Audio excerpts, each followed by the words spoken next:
Hello friends, ഇന്നുണ്ടല്ലോ വിജയദശമിയാണ്. അപ്പം 10 ദിവസത്തെ വ്രതമെല്ലാം കഴിഞ്ഞിട്ട് ഇന്ന് വ്രതം മുറിക്കുന്ന ദിവസമായതുകൊണ്ട് എന്തെങ്കിലും സ്പെഷ്യൽ ആക്കാമെന്ന് വിചാരിച്ചു.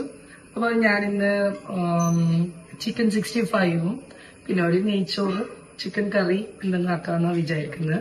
അപ്പോൾ ചിക്കൻ 65ക്ക് വേണ്ടുന്ന ഇൻഗ്രീഡിയൻസ് ആണ് ഇത്. ചിക്കനിൽ ഉണ്ടാവുന്ന ബോൺലെസ് പീസ് മാത്രം എടുത്തിട്ട് അതിലേക്ക് കുറച്ച് ലൈം ജ്യൂസും പിന്നെ മഞ്ഞപ്പൊടിയും ഉപ്പും ചേർത്ത് വെച്ചിട്ടുണ്ട്. ഇതിലേക്ക് ഞാൻ മല്ലിപ്പൊടിയും ജീരകപ്പൊടിയും റോസ്റ്റ് ചെയ്ത് പൊടിച്ചു വെച്ചതാണ്, അത് ചേർക്കാം. പിന്നെ പെപ്പർ പൗഡർ കുറച്ച് ചേർക്കുന്നുണ്ട്. അതുപോലെ തന്നെ കാശ്മീരി ചില്ലിയും സാധാരണ ചില്ലി പൗഡറും കൂടിയിട്ട് ചേർക്കുന്നുണ്ട്. അപ്പോൾ ഇതെല്ലാം കൂടി ചേർത്തിട്ട് നമുക്ക് നല്ലോണം ഒന്ന് മിക്സ് ചെയ്ത് കൊടുക്കാം. ഇതൊന്ന് മിക്സ് ചെയ്യാം. ഇതിലേക്ക് നമ്മൾ കുറച്ച് തൈരും ചേർക്കുന്നുണ്ട്. അതുപോലെ തന്നെ കുറച്ച് അരിപ്പൊടിയും കോൺഫ്ലവറും എല്ലാം കൂടി മാരിനേറ്റ് ചെയ്തിട്ട് നമുക്ക് ഒരു മണിക്കൂറെങ്കിലും വെക്കാം. ഒരു 1 അവറെല്ലാം ആകുമ്പോഴേക്ക് ലൈം ജ്യൂസ് എല്ലാം ചേർത്തുകൊണ്ട് ചിക്കൻ കുറച്ചും കൂടി സോഫ്റ്റ് ആവും. അപ്പോൾ അതിന്റെ ശേഷം നമുക്ക് ഇതൊന്ന് ഡീപ് ഫ്രൈ ചെയ്തെടുക്കാം. ഞാൻ ഇതിലേക്ക് കുറച്ച് അരിപ്പൊടിയും കോൺഫ്ലവറും കൂടി ഇതിലേക്ക് മിക്സ് ചെയ്തിട്ടുണ്ട്. ഇതും കൂടി മിക്സ് ചെയ്ത് നമുക്ക് മാരിനേറ്റ് ചെയ്തിട്ട് കുറച്ച് സമയം വെക്കാം. പിന്നെ ഞാൻ ആക്കാൻ പോകുന്നത് ചിക്കൻ കറിയാണ്. നോർമലായിട്ടുള്ള ചിക്കൻ കറി, ഒരു റെഡ് കളറിലുള്ള ഒരു ചിക്കൻ കറി ആക്കാമെന്ന് വിചാരിച്ചു. അതിന് വേണ്ടുന്ന ഉള്ളി ഫ്രൈ ചെയ്യുന്നതാണ്. ഫ്രണ്ട്സ്, എൻ്റെ ചിക്കൻ കറി ഒരു ഭാഗത്ത് നിന്ന് റെഡി ആവുന്നുണ്ട്.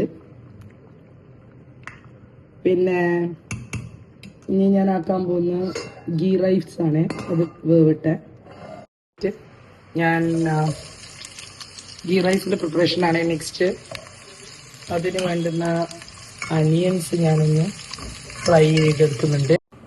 എൻ്റെ അനിയൻസ് ഒക്കെ ബ്രൗൺ ആയിട്ടുണ്ട്. ഇതിലേക്ക് തന്നെ ഞാൻ നേരിട്ട് ഗീ റൈസിന്റെ അരി ഇട്ട് കൊടുക്കുന്നുണ്ട്. അധികം വറുക്കാനൊന്നും പോകുന്നില്ല. ഞാൻ ഇത് ഡയറക്റ്റ്ലി ഇതിലേക്ക് തിളച്ച വെള്ളം, അരിക്ക് പാകമായിട്ടുള്ള വെള്ളം 1:2 ആണ്. ഒരു ഗ്ലാസ് അരിക്ക് 2 ഗ്ലാസ് വെള്ളം, ഇതാണ് ഇതിന്റെ പാകം. ഞാൻ ഇതിലേക്ക് തിളച്ച വെള്ളം ഒഴിക്കാൻ പോവാണ്.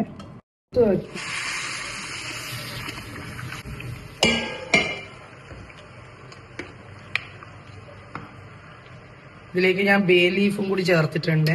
വെള്ളം തിളക്കുന്നതിൽ നല്ലൊരു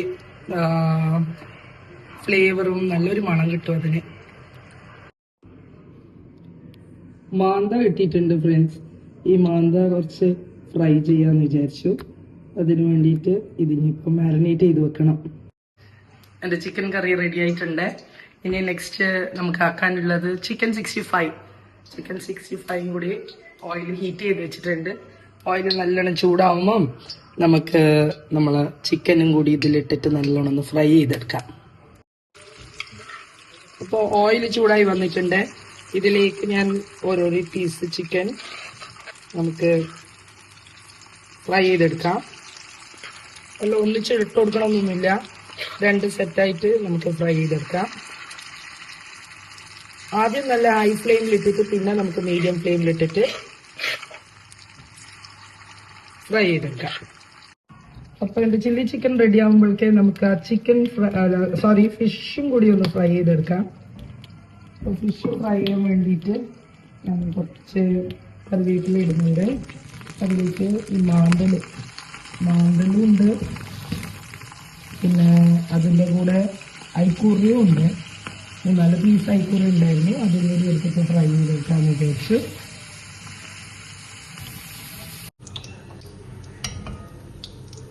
എൻ്റെ ചിക്കൻ 65 റെഡി ആയിട്ടുണ്ട് ഫ്രണ്ട്സ്. ഞാൻ ഇത് 2ാമത്തെ പ്രാവശ്യം എൻ്റെ പാത്രം മാറ്റിയതാണ്. ഇത് പണ്ടേ എൻ്റെ അമ്മ തന്ന അപ്പച്ചട്ടിയാണ്. അപ്പം ആദ്യത്തെ ട്രൈയിൽ ഞാൻ ഒരു പുതിയ പാനായിരുന്നു മേടിച്ച്. ആ പുതിയ പാനിൽ ആക്കിയരം ഇതുപോലെയായിപ്പോയി. മസാലയെല്ലാം അടിയിൽ പിടിച്ച് ഒരു ലുക്കൊന്നുമില്ല. പക്ഷെ അതുകൊണ്ട് അതിൻ്റെ കോട്ടിംഗ് എല്ലാം പോയി. സെക്കൻഡ് ടൈം ഞാൻ പാന് മാറ്റി ആ അപ്പച്ചട്ടിയിലാക്കി തരാം ഉണ്ടായതാണ്. അടിപൊളിയായിട്ടുള്ള ചിക്കൻ 65 ആയിട്ടുണ്ട്. ഇതിൻ്റെ ബാക്കിയും കൂടി ഞാൻ ഫ്രൈ ചെയ്തിട്ട് കാണിച്ചു തരാം. ഓക്കെ ഫ്രണ്ട്സ്, എൻ്റെ വിജയദശമി ദിവസത്തെ സ്പെഷ്യൽ എല്ലാം റെഡി ആയിട്ടുണ്ട്. നമ്മൾ നെയ്ച്ചോറ് റെഡി ആയിട്ടുണ്ട്, പിന്നെ ചിക്കൻ കറിയാണ്, ചിക്കൻ കറി ഉണ്ട്, പിന്നെ മാന്ത ഫ്രൈയും ഐക്കുറ ഫ്രൈ ഉണ്ട്, പിന്നെ ചില്ലി ചിക്കൻ ഉണ്ട്, അതുപോലെ പായസം, സേമിയ പായസമാണ് ആക്കിയത്. അപ്പം എല്ലാം റെഡിയാണ്. അപ്പം എല്ലാവർക്കും ഒരു ഹാപ്പി വിജയദശമി. ഇന്ന് വെജിറ്റേറിയൻ ഒന്നും വെച്ചിട്ടില്ല, ഇത്ര ദിവസം വെജിറ്റേറിയൻ കഴിച്ചുകൊണ്ട്.